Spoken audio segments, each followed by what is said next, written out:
Saudações alvinegras! Esse é o podcast Irmandade Corintiana número 323. Eu sou o Guilherme, tô aqui com o Vaana, com o Dudu e com o meu irmão Fábio, que fazia um bom tempo que não aparecia aqui. Tudo certo com vocês? Tudo bem? Tudo ótimo. Conseguiram acompanhar os jogos essa semana acordados 100% ou não? Tava difícil, hein? Foi difícil, mas deu. É o Corinthians ajudando quem tem insônia.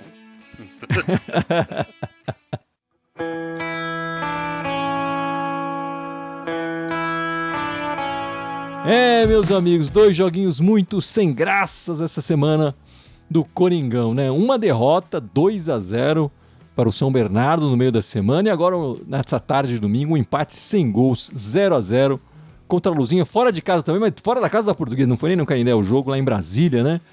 A Portuguesa resolveu levar um mando de jogo pra lá. Enfim, Ana, a gente consegue tirar alguma conclusão, alguma coisa interessante desses 2 jogos aí? Eu acho que o mais interessante pra mim desses 2 jogos foi a volta do Paulinho. O Paulinho voltou a se movimentar melhor. Nos primeiros jogos dele ele estava um pouco receoso, ele até disse isso em entrevista, mas principalmente no jogo contra o São Bernardo, hoje menos, mas ele se mostrou um jogador que a gente conhecia antes ele sofrer a lesão no joelho. Então, pra mim, foi o mais interessante. O resto, não aconteceu nada, né, nos jogos.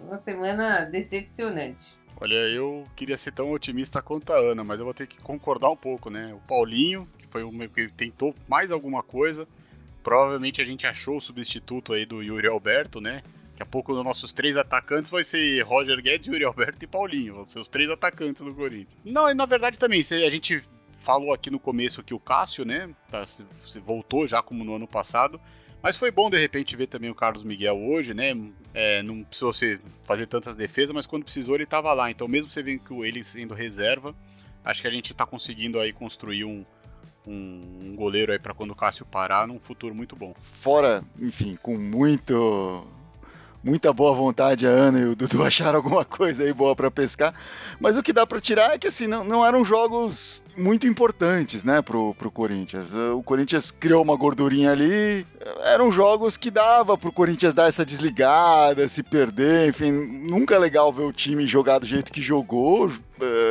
desinteressado, nervoso, sei lá por quê, mas não eram jogos super relevantes pro Corinthians, então o jogo importante é o próximo, né, que a gente vai falar depois.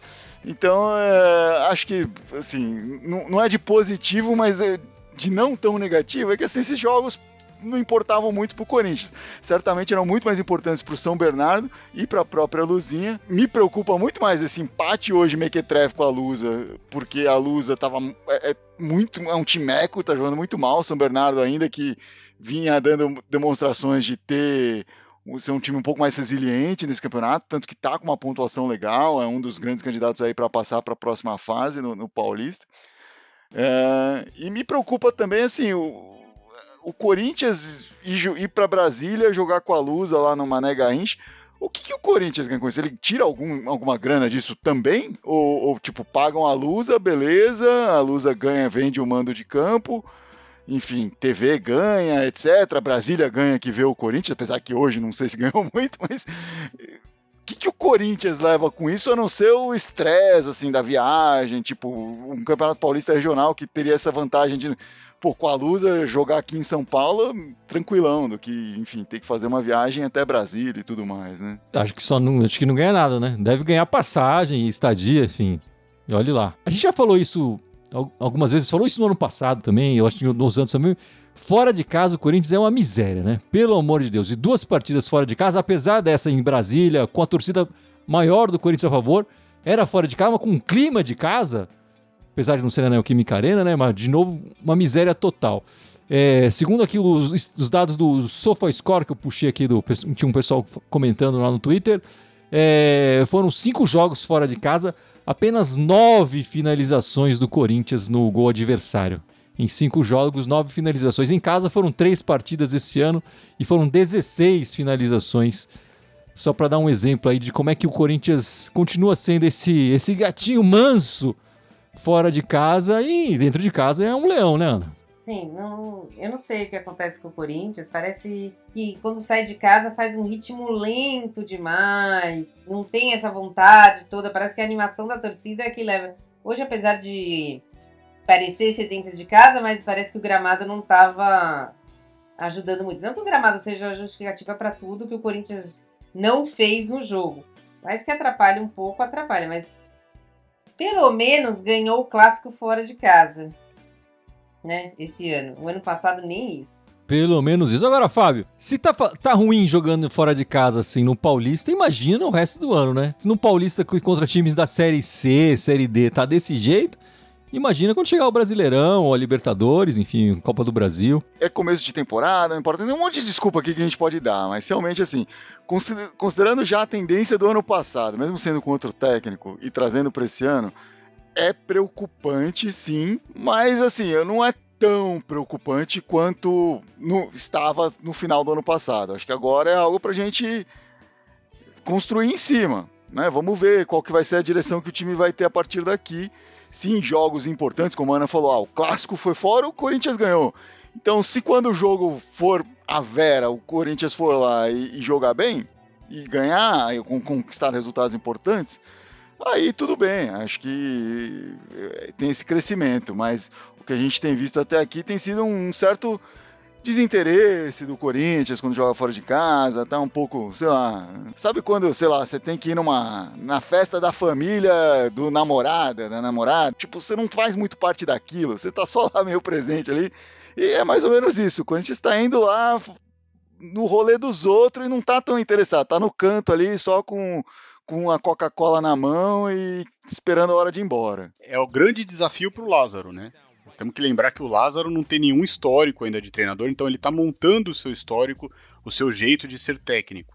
E aí ele conseguir fazer com que o Corinthians tenha grandes atuações ou boas atuações fora de casa, vai passar por isso, né? Vai mostrar mais o caráter dele, a cara que ele quer dar pro time. Mas não dá. A gente vive falando aqui que se o Corinthians pelo menos jogasse e falasse, poxa, criou chance, o goleiro fez 4, 5 defesas, sei lá, você perde um pênalti, mas o Corinthians não tá criando, o Corinthians não tá exigindo do time adversário, né? Então acho que o grande desafio do Lázaro é esse, né? Fazer com que o Corinthians tente pelo menos ter um desempenho parecido fora de casa do que aquele que ele tem em casa. Acabando março, que nem a gente fala, vai subir o sarrafo. A Portuguesa não é nem Série C nem Série D, né? Ela é sem Sim. série. É um time que não vai nem jogar o segundo semestre. Não sei o que vai fazer. O Silvinho comentando aqui, Silvinho Bresciani, quero ver na quinta-feira, é verdade. Roberto falando, hoje só o Fausto e o Renato se salvaram. Acho que foram as duas maiores notas do jogo, né, Dudu? Você que fez as notas aí. Você quer passar todas? Ou porque o craque eleito foi o Fausto, com nota 6. Foi o né? E o Renato Augusto ficou segunda posição. Na verdade, a segunda posição foi o Carlos Miguel, com 5,5. Depois veio o Renato Augusto com 5. E o Gil com 5. Depois aí foi tudo bem abaixo aí. E não dá, né? Quando a gente vê que o Renato Augusto fica com média 5, não dá pra esperar muita coisa do time, né? Porque ele é o diferencial, ele é o cabeça lá.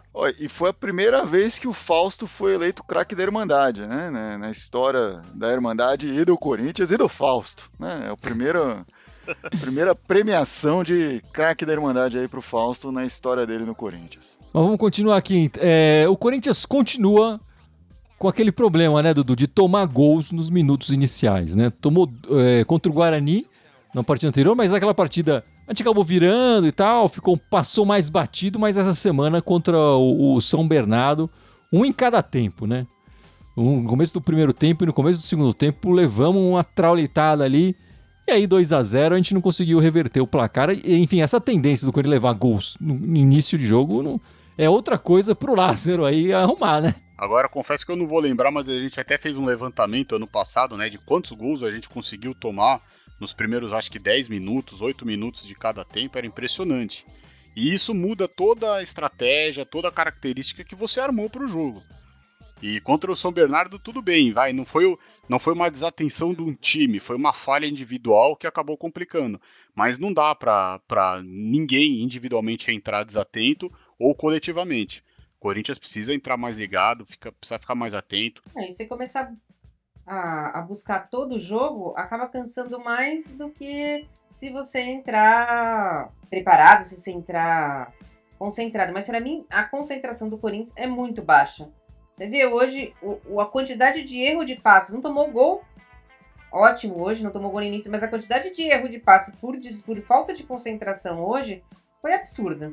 E isso pode acabar prejudicando a gente na sequência do Campeonato Paulista. Esses 2 gols contra o São Bernardo, por exemplo, né? O primeiro, um pênalti ridículo do Balbuena. Nunca vi o Balbuena fazer isso no Corinthians, né? Já deu a vantagem ali para os caras e, como a Ana falou, faz correr atrás.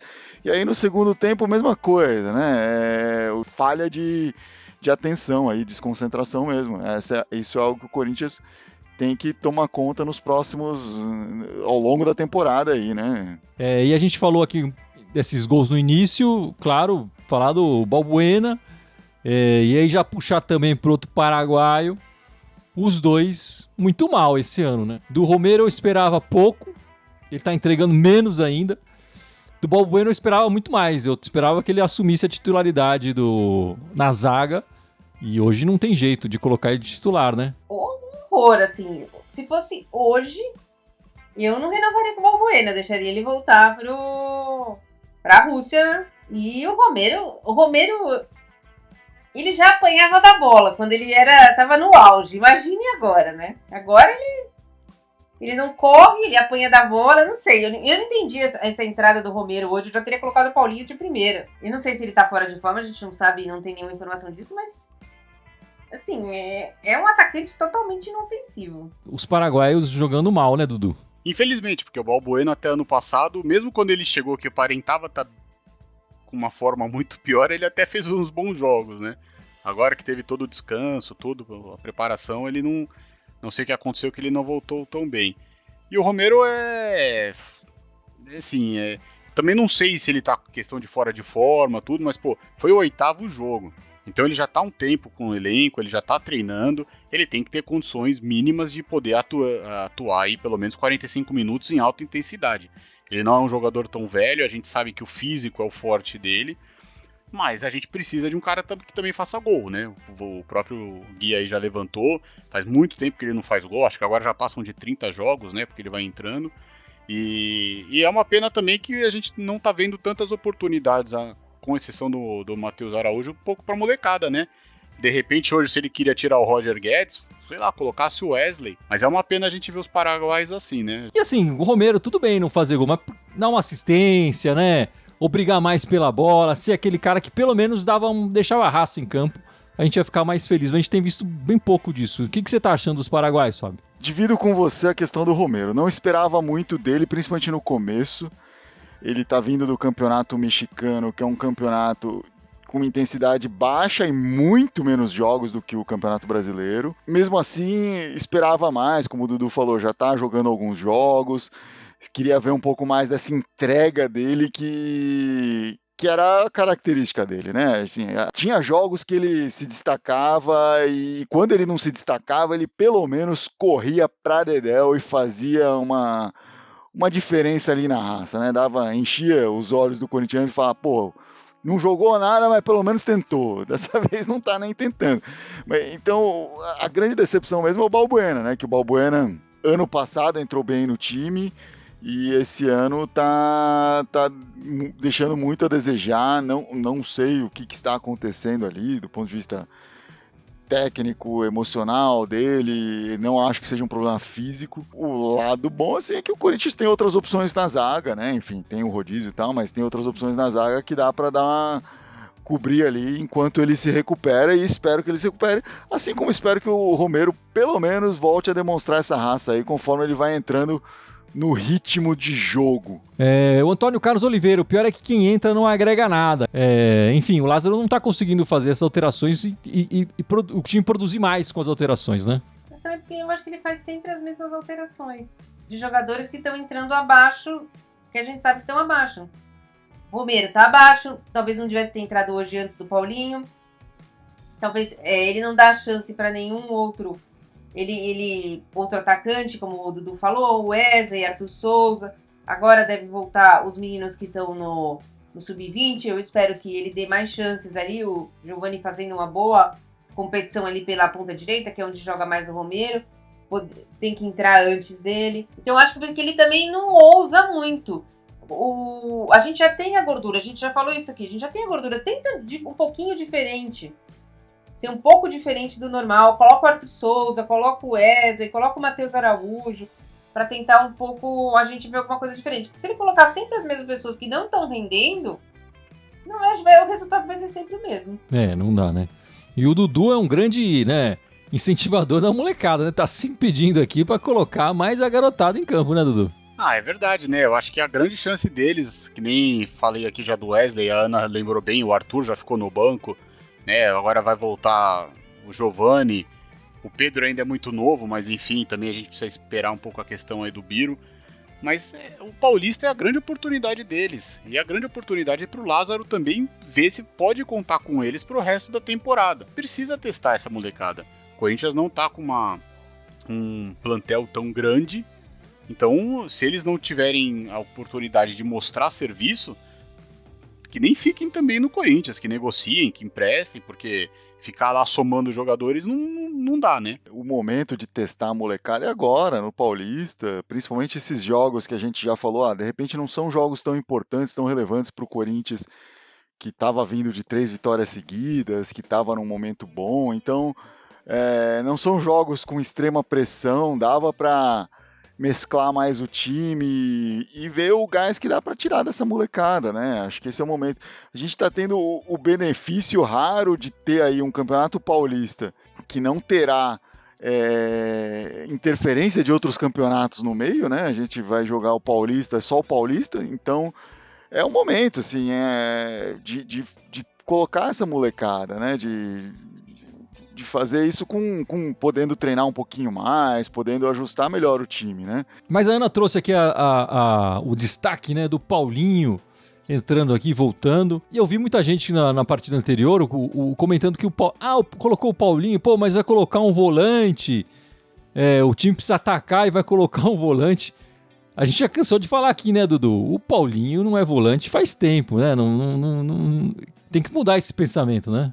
Ele desde que retornou pro Corinthians ano passado, talvez seja o único jogador que não tem função ainda, né? Ninguém sabe a função dele, pelo menos ele começou assim. Agora a gente vê que o Lázaro tem apostado mais nele, né? Mais adiantado. De repente vai ser aí, que nem a gente já brincou aqui, o reserva do Yuri Alberto. Não temos, né, reserva pro Yuri Alberto, mas o Paulinho é um cara que chega muito na área, finaliza, e a gente espera que ele possa fazer uns gols aí, porque a gente tá precisando, né? E Ana, você acha que ele já é o nosso melhor reserva para ataque? Ele pode fazer a do Roger Guedes, do Yuri Alberto, do Adson, do Renato Augusto?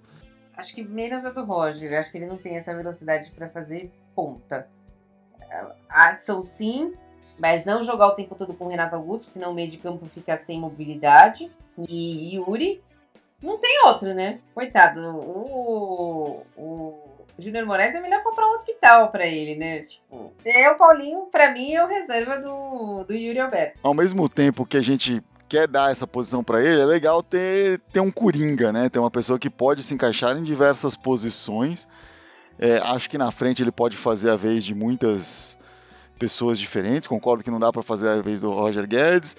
Acho que a mesma vez do Yuri Alberto não são as mesmas características, né? São, assim, mas é um cara com presença de área, enfim, acho que dá para utilizar em momentos específicos ali para isso, né? Até porque o Lázaro já falou, a gente não vai ter um time titular, não vai ter 11 titulares, vamos ter, enfim, todo técnico acaba falando isso, né, recentemente, mas a gente vai ter aí 15, 16 titulares, então o Paulinho vai se encaixar em algum ponto ali a partir do esquema, né? Só que tá ficando cada vez mais claro que esse ponto vai ser mais adiantado do que ali perto do meio de campo, na volância, né? E é isso mesmo, não tem mais essa de Paulinho volante, não. Passa a ser uma opção pro nosso ataque, sem dúvida nenhuma. Bom, e depois dessa semana terrível fora de casa, o Corinthians vai fazer 2 jogos em casa. E a gente espera que o aproveitamento do time melhore um pouco, né? Pelo menos nessas 2 partidas em casa, né? Piorar é difícil, né? Na quinta-feira enfrentaremos o Sem Mundial, 9h30 da noite no nosso estádio, né? O Química Arena, e depois no domingo, 6h30 da tarde, enfrentamos o Mirassol também na nossa casa. Tá todo mundo de olho nesse jogo de quinta-feira, né, Ana? Eu espero que toda a desatenção, tudo que a gente falou até agora, seja justamente para fazer um grande clássico, né? Então, tipo, estamos nos poupando para fazer um grande clássico. Isso é o que a nossa esperança diz, né? Mas a gente vê com um pouco de preocupação, visto que os resultados do ano passado contra eles não foram bons, né? A gente não teve nenhuma vitória o ano passado, acho que nenhum empate também. Então, a gente vê com um pouco de pé atrás, mas espero que esse ano seja diferente e a gente faça uma boa apresentação. E Dudu, enfim, no caso do pior cenário, o Lázaro começa a balançar ou não? Primeiro que esse pior cenário não vai acontecer, né? Segundo o nosso coração corintiano, não vai acontecer. Já aconteceu 2 vezes seguidas, não dá pra acontecer 3, né?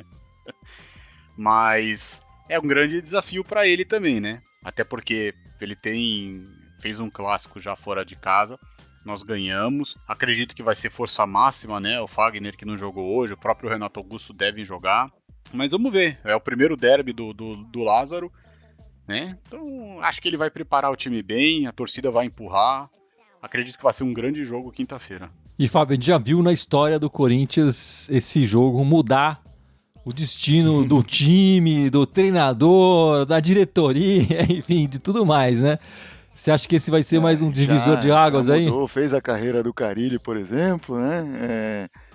Eu adoro como o Guilherme sempre lembra esse histórico aqui quando tem um derby, na esperança de que vai acontecer de novo.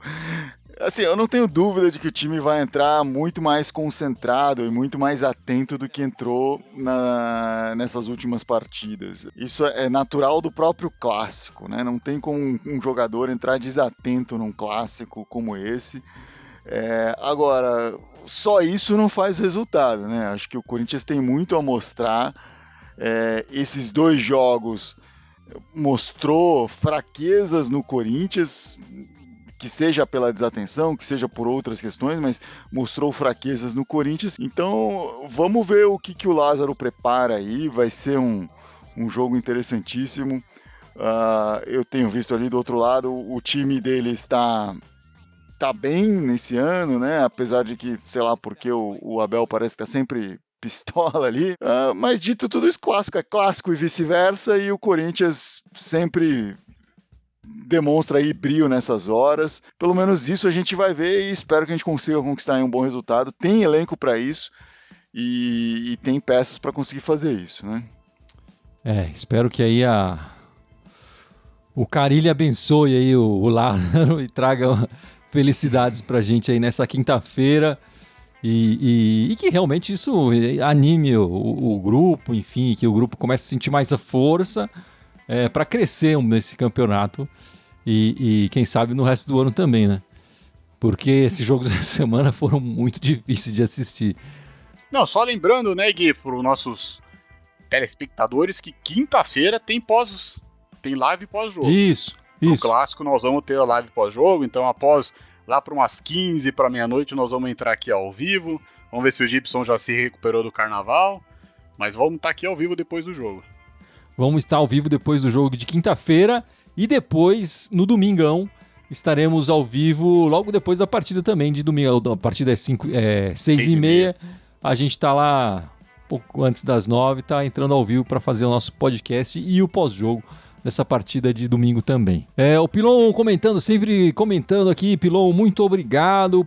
Vocês colocaram o Fausto Vera como jogador da Irmandade. Com base no jogo dele, repetiria a titularidade contra o Sem Mundial ou voltaria com o Rony? O que você faria, Ana? Fausto Vera, sem dúvida. É minha opinião, tá? Mas eu acho que o Rony joga no lugar do Duqueiroz.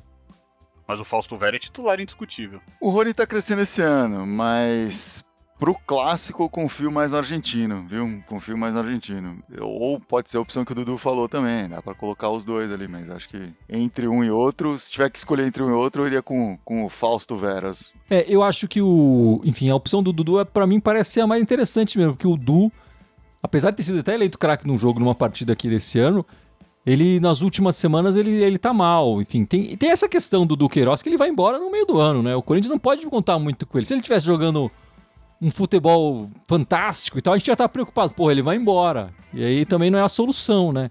Acho que o Corinthians precisa começar a usá-lo como uma opção, né? Ele é uma opção e não a solução, e não o principal no nosso meio campo. E aí a opção do Dudu é mais interessante mesmo. Já coloca os caras que estão aqui, que estão jogando, e o Rony nessa crescente, vamos valorizar o garoto aí e tal. Mas eu acho que o Dudu seria opção, é que o Michael machucou, né? O Michael e Fausto seriam os titulares, né? E depois a gente falou bastante desse primeiro jogo, que é o jogo da semana, enfim, que é o jogo que realmente importa da semana. Mas no domingo tem outro jogo contra o Mirassol ali. É que tudo vai depender, esse jogo do Mirassol depende do resultado de quinta. Acho melhor a gente falar do jogo do Mirassol depois da live de quinta, porque se o Corinthians perder na quinta, esse jogo do Mirassol vira um jogo excepcional que tem que ganhar. Terceira Guerra Mundial, viu? Exato. Se o Corinthians ganhar na quinta, vira um jogo que você bota o quê? Balbuena, Caetano, Bidu, né? Tipo... Júnior Moraes não, pelo amor de Deus. Não adianta, põe a molecada. Júnior Moraes não adianta porque ele está na enfermaria, mas o resto... Eu acho que o time titular joga quinta-feira e muito do que acontecer depois ele vai colocar vai descansar. Por exemplo, o Renato Augusto não joga contra o Mirassol. Isso é uma certeza já, né? Já jogou hoje, vai jogar quinta, ele não joga contra o Mirassol.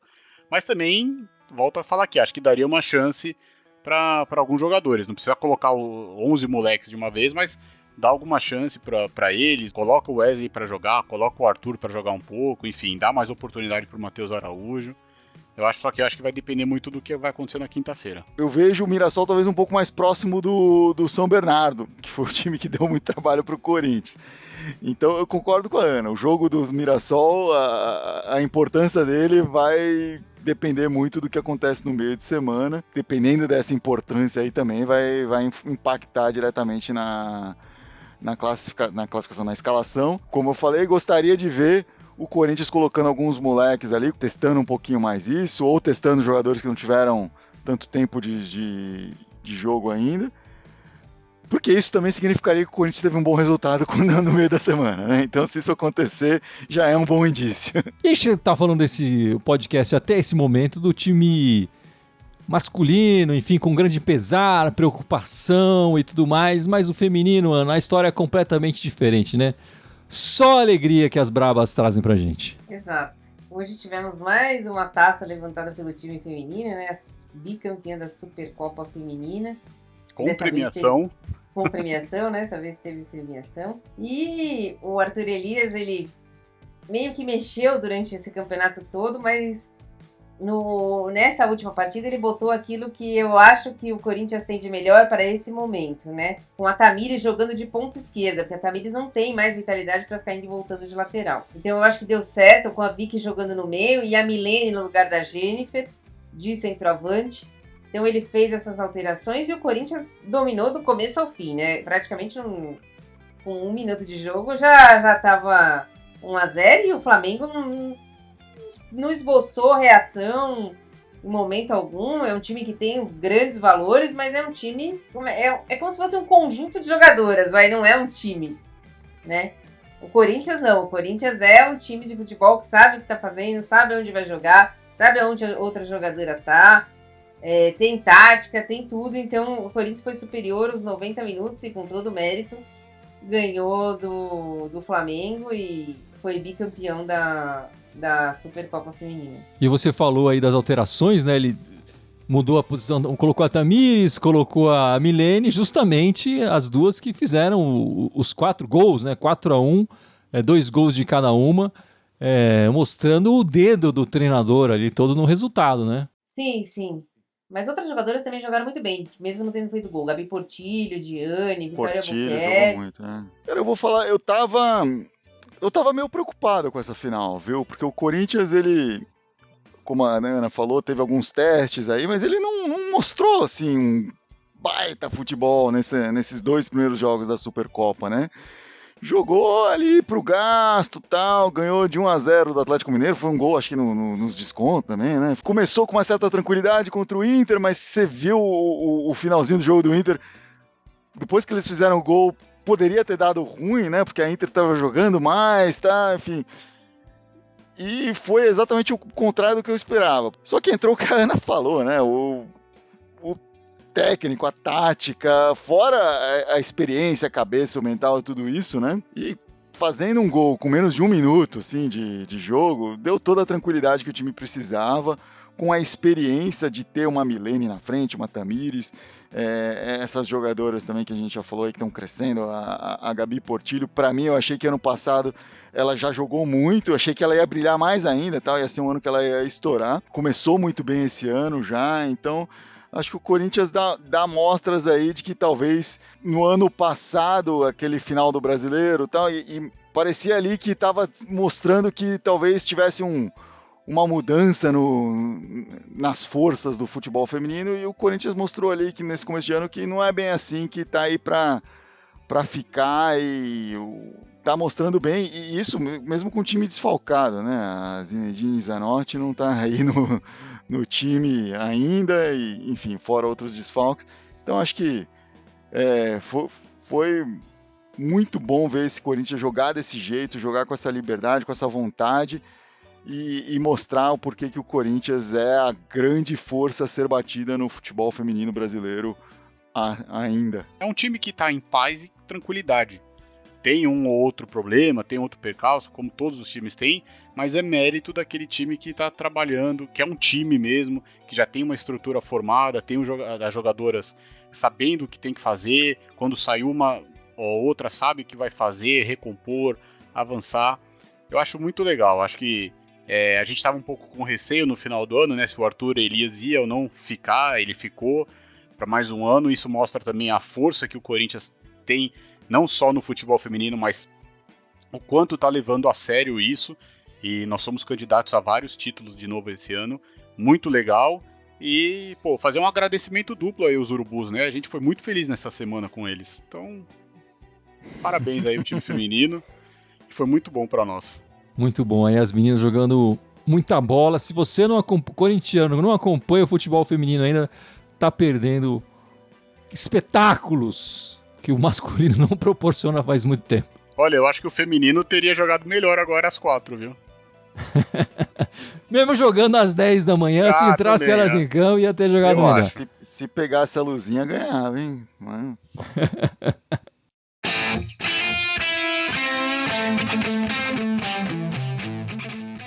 Mas é isso então, meus amigos. Chegamos ao final do podcast 323.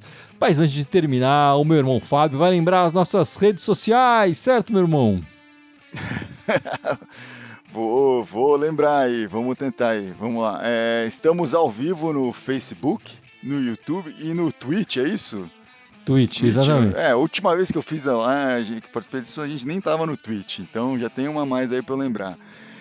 Estamos com o podcast em áudio no SoundCloud, no Spotify, no Deezer, no iTunes. E além disso, estamos no Instagram, no Twitter, no Telegram e mais alguma que eu esqueci aqui. TikTok. O TikTok, olha só. Assistam o Gibson no carnaval, no TikTok, né? O Gibson deve estar lá no TikTok. Mas é isso então, meus amigos. Vamos encerrando. Muito obrigado pela participação de todos. Semana que vem, quinta-feira e domingão, estaremos ao vivo aqui comentando do Coringão. Muito obrigado e vai, Corinthians! Vai Corinthians!